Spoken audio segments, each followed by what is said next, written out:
Well, hello and welcome, rookie card collecting friends. Today we're going to be looking at the rookie cards of Josh Gibson. You ready? Then let's do it.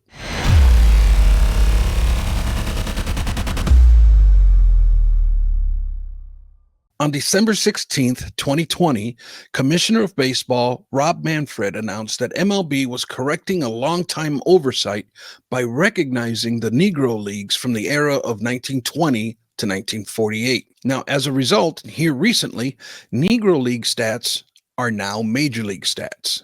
Commissioner Manfred's decision not only impacted Major League stats, but it also impacted the baseball card market. And no one has seen more activity here recently than the cards of Josh Gibson. Although I don't want to get into his career stats, I do want to bring attention that he debuted into the Negro Leagues in 1930 with the Memphis Red Sox. But most of his career was with the Pittsburgh Crawfords and the Homestead Grays. Now, he played for 14 seasons. His last season was 1946. Then, shockingly, he passed away of a heart attack on January 20th, 1947, at the young age of 35. I make mention of this here because when you're trying to figure out rookie cards of a certain player, it's very important to understand their playing days. Like from what year to what year did that player play? That information is very relevant. All right, so let's go ahead and get right into it. I'm going to start with the 1931 Harrison Studios. This was located in Hot Springs, Arkansas. This is where a lot of the top Negro Leaguers would go to prepare for spring training. This is very relevant because the Harrison set is the only known Negro League set produced in the U.S. During the span of the Negro Leagues. But this 1931 Harrison Studios is technically a postcard. It is also considered the holy grail of Josh Gibson cards. It was issued between 1930 to 1932. Not a lot of these produced. I tried to find a PSA Pop report, could not find it in the database.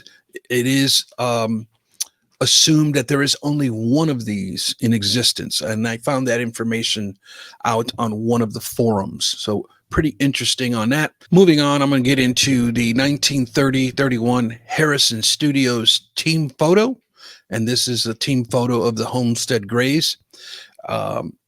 This is one of them things where, traditionally, team photos, that's not considered a rookie card, but there's actually like nothing produced of him except these postcards and these team photo cards. Not a lot of images of Negro Leaguers. There's not a lot of cards that were produced of them at all in this era. And here's another 1932 Harrison Studios team photo. This was with the Pittsburgh Crawfords. It's well documented that Josh Gibson, he would play for both teams throughout the year. He would play for the Pittsburgh Crawfords and the Homestead Grays, and he was literally on both teams, which is the stamina to play that much baseball is pretty impressive. Again, but another team photo card, right? Again, I did find pop reports for these team photo cards. This one actually also only has one produced of it, and this one I believe only had one, if I'm remembering right. Next up, we got the 1950-51 Toteros, right? This is perhaps one of his most popular or most known early cards of him. It was issued in Puerto Rico, and the term Toteros means sluggers if in English, and that is that was the name of this set, 1950 sluggers. I like it. It was a small card, like a 1 3/4 inch by 2.5 inches. It's known as the Black Wagner. I don't know why they came up with that, but that's the nickname given to this card. This card has always thrown me off because I always thought that there was like a crease in this card, but it's like all of the cards have this same crease, but it's technically not a crease. It is a link where they kind of merged two pieces of fencing together and they kind of like intertwined the fences, and that's what created that fence line that you see there. That's not a crease. All these cards have that. It's part of the photograph. Also, keep in mind, these are heavily counterfeited. You can, even today, you can find this card on a reprint type format. You can find them for sale. I know Leland's Auctions, they created a reprint version of this card to market one of their auctions one year, and there's a ton of them on eBay available if that's something that interests you. There is a pop of 9 in the PSA pop report of this card. But, technically speaking, and this is where the rubber starts to meet the road, right?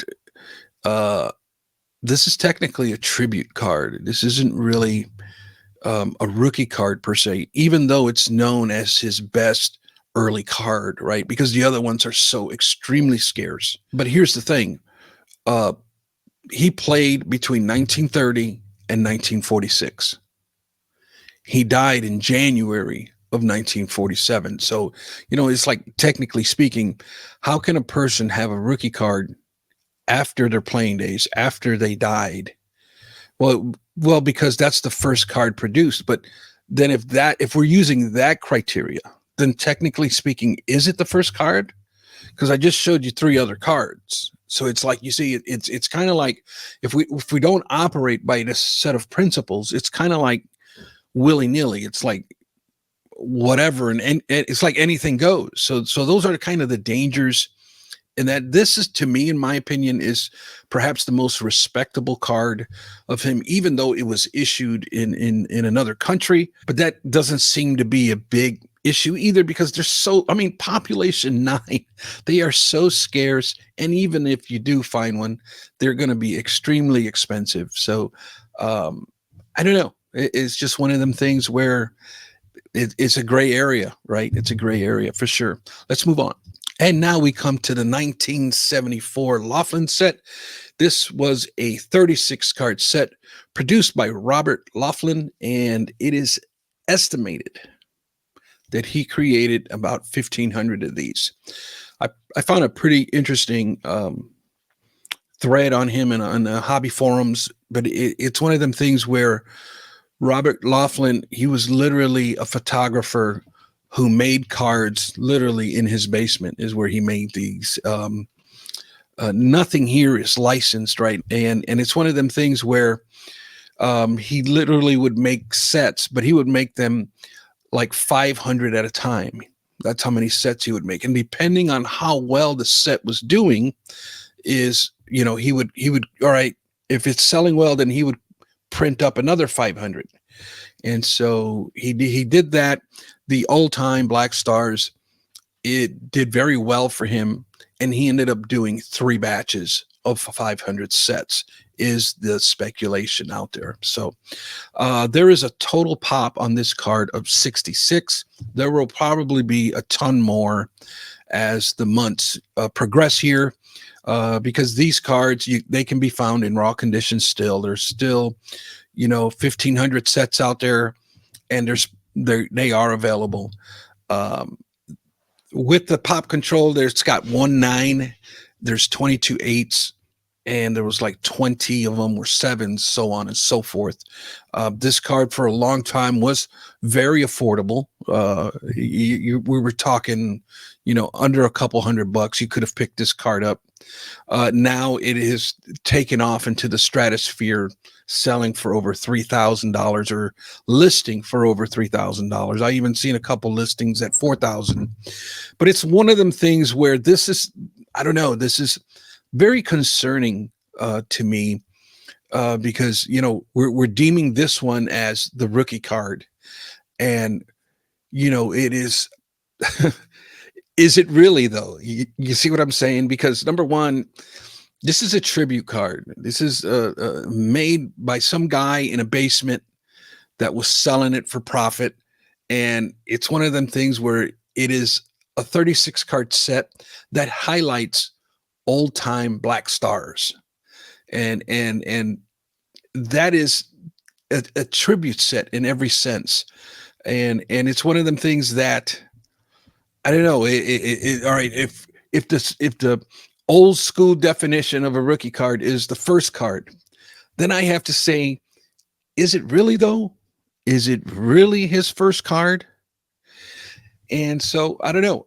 That's kind of like, to me, it's that doesn't fly in my book. But anyways, moving on. He did have a lot of other stuff um, printed up after the fact. It's all tribute stuff. I like the 1976 Shakey's here, and I like this one personally only because I grew up at Shakey's. That was a restaurant that we frequented when I was a young boy. I more than likely was at Shakey's in 1976, but it's one of them things that um, for me, it has a lot of nostalgia. For me, if I was shopping for one, I would probably shoot for a 1976 Shakey's only because of that. But again, lots of cards, more and more cards of him are going to be generated because it's all done in a tribute type format. Again, here, 1981 Perez Steel.